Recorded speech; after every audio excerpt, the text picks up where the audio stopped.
Tree planting ideally is done now. The sooner you can plant a bare root tree in the spring, the more time it has to get established before it has green tissue to support.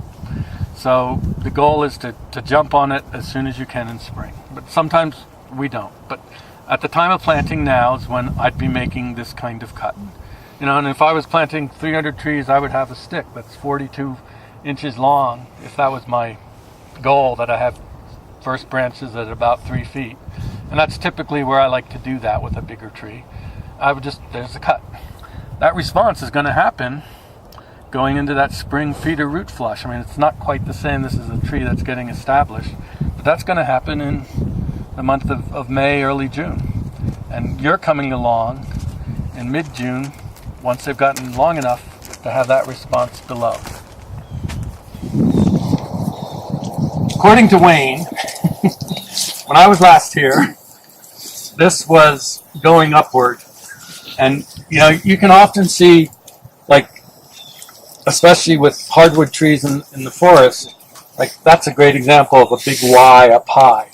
And what happens is the branches come out from the Y on both sides, but nothing takes shape in between them. So not only if it's a real vertical crotch do you have that weak potential wood, you also have like 2 leaders formed.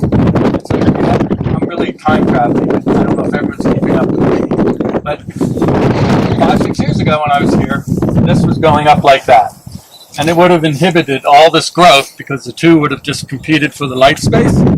So the choice needed to be made. And in this case, and you can correct me if I'm wrong, a cut was made. I don't know if you had a little side limb here or a bud, but a cut was made above a bud pointing outboard, which grew out, but also because it was young wood, I don't know if you even needed to train it. It could be trained. You know, I showed you that little plastic lath thing, but eventually, plastic spreader, eventually you can use like plaster lath or snowboard lath, and you can have various lengths. And